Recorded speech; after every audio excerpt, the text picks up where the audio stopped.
caveman, they just went to an environment that suited them best. And that's why you have people living in Hawaii and people living in Florida and people living in Montana, because those environments suit their psychology and physiology best. You know what I'm saying? Right, that makes sense. Absolutely. Yeah, so if you have, so if someone says, hey, we're going to have a food shortage, you're going to do two things. You're going to start getting fat because your subconscious mind has already said, I need to store energy. And the other thing you're going to do is you're going to buy food and store it because there could be a shortage. So there you have it. You have both sides. You have the psychological, physiological side where you're going to eat more because there may not be food down the road, and so you're going to put on a few more pounds to burn up energy later, or you're going to go out and buy stuff, store it for long-term needs. And so that's the way the mind works. It's constantly looking for survival. Like in our society, we've really perverted the conscious mind in our society because our society is based on a capitalistic undertone. So we've got to work, we've got to make money, we've got to pay bills, we've got to do this, got to do that. And our brain is constantly seeking ways of survival in a capitalistic society, which is not the best for it, because then you start seeing hormones secreted from the brain, the pituitary gland, the hypothalamus, all these glands are hormonal, and they start creating these new diseases. And it's because it's a symptom of trying to live in a capitalistic society. And so,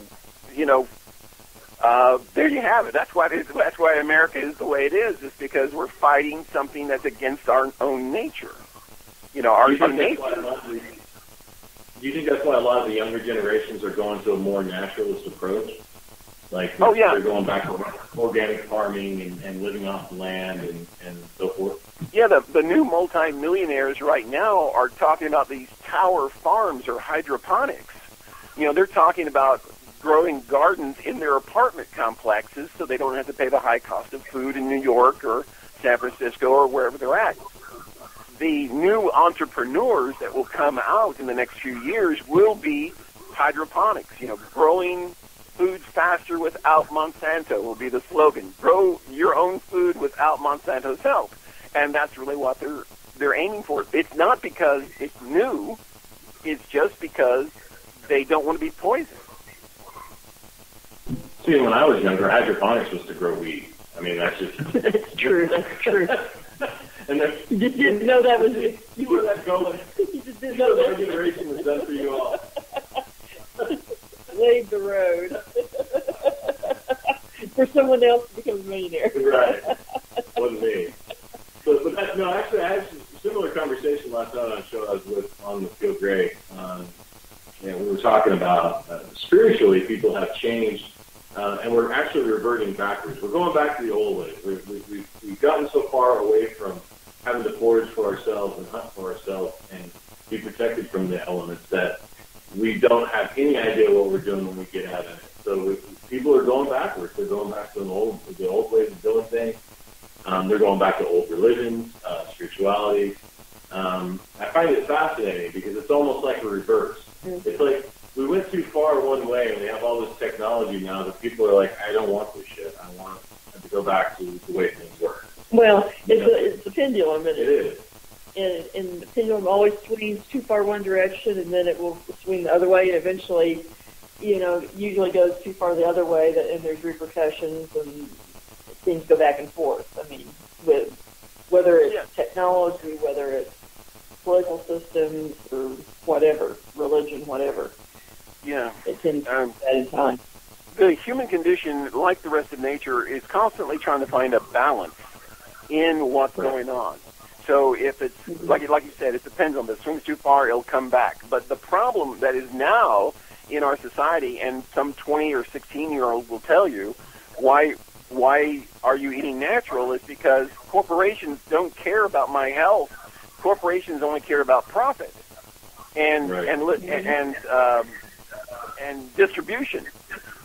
So we have these kids who are very consumer savvy, and they're turning right around and saying, I don't want to buy this stuff because I don't trust the corporation. The corporation has ruined the food supply, the medical supply, has ruined the insurance companies, and it's the corporation demanding so much of a profit that it's almost scary that they're forcing you to do certain things. They're controlling you to do certain things in order for them to make a profit. And you ask any kid going into college, what do you want to do? They say, start a business, screw everybody over, walk away with $1 million. And that's exactly the corporate mentality that has been installed on these software programmers at Silicon Valley. They go in, do their internship, steal a couple of good ideas, and they're back out doing something. There's a new app out called Periscope, or Portal Periscope. It's called Periscope. You put it on your phone, and you can stream live video over your phone. Well, that's nothing new. Live stream and Ustream have been doing that for years, but this one is just an app with some cool name, and so you can videotape yourself live so your friends can see what you're doing. Well, welcome to the NSA. Welcome to the new world of the NSA. They can see what you're doing, too. That's true. It's true.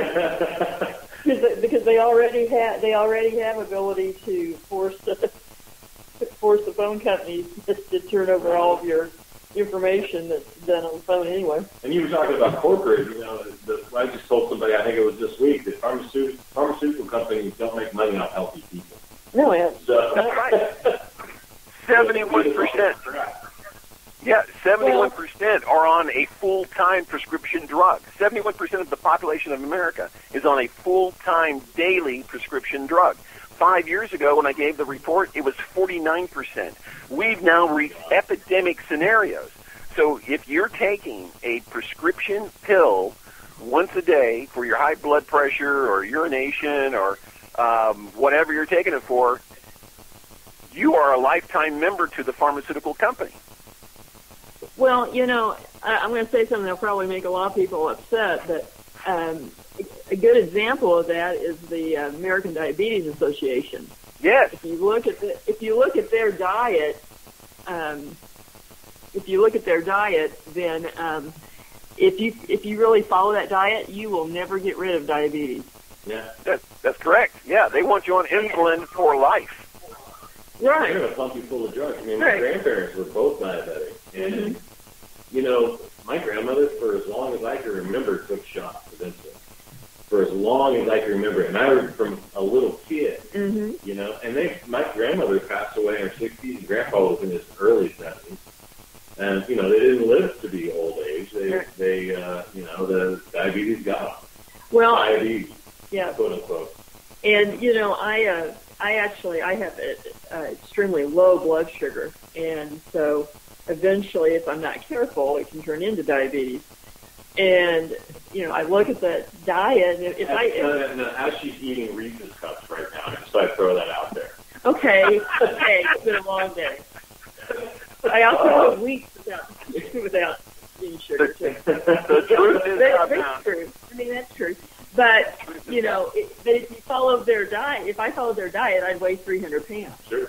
And that's the thing is. Well, people are going back to a raw food diet, and people are healthier because they're eating better. And it's forcing people to eat better. I'm a meat lover. I don't know if I could ever go to that because I've eaten raw hamburger and it's nasty. So, I do want fire on my meat. Raw meat. I have cut meat out a lot. I mean, I don't eat a lot of meat. Yeah. But I still like to have it every now and then. But exactly. I don't know that I could ever cut it out completely. And you know what? That's our nature. That's our evolution. We were never vegetarians or vegans, by nature. Right. So why? Well, that's the other thing. See, when you go to a doctor and you say, I need to lose some weight, he starts talking about carbs. Let's control your carbs. Well, that's BS.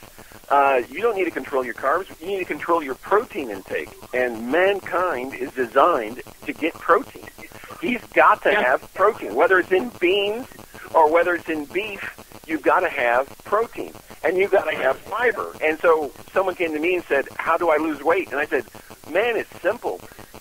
Drink 8 glasses of water a day, increase your protein level 4 times, eat nothing but either raw vegetables like a salad or cooked vegetables like green beans and your carrots and all that other stuff.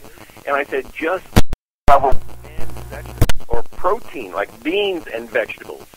I said, you will start losing weight so fast you won't believe yourself. Well, my doctor says I got to watch my. Well, your doctor is doing the diet I just told you, because I've been around doctors and I know what diet they're using, and they're not fat. I haven't seen a fat doctor in my entire life.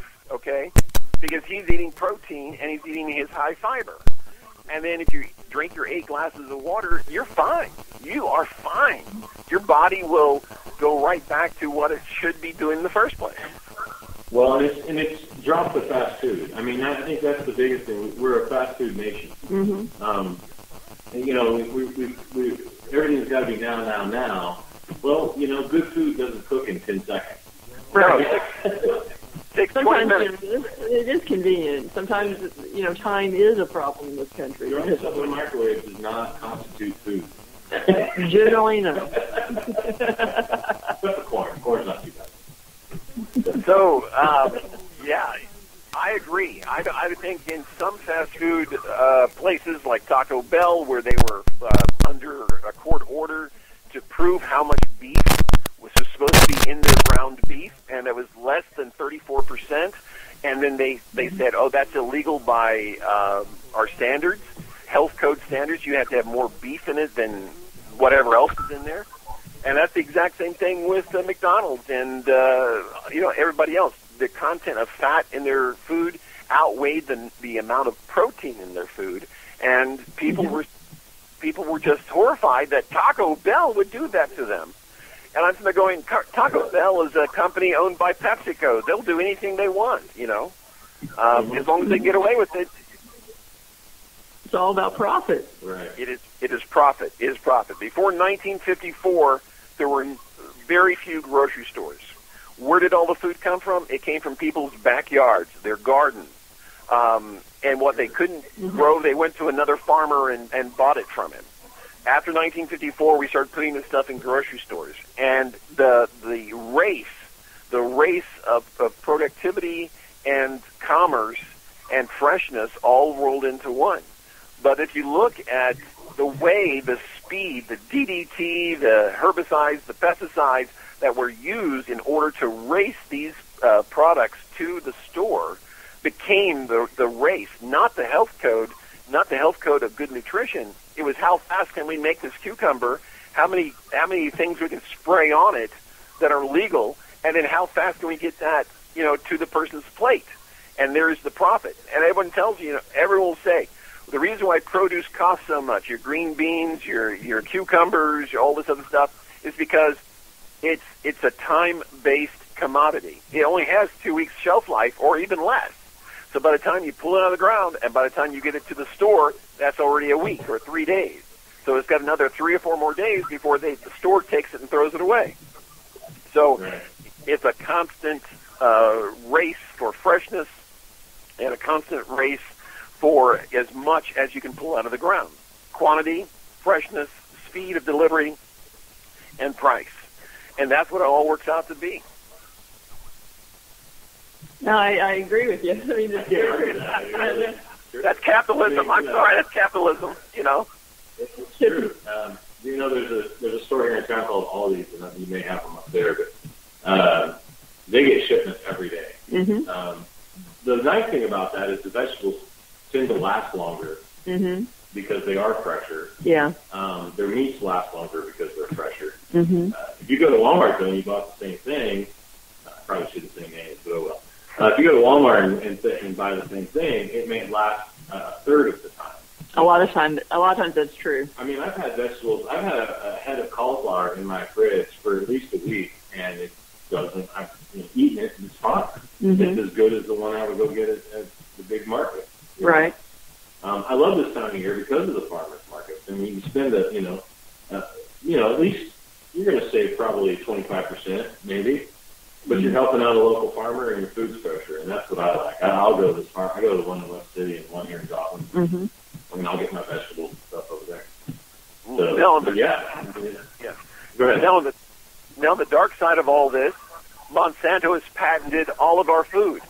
So every farmer, when they get the seeds to grow corn or vegetables or whatever, they're virtually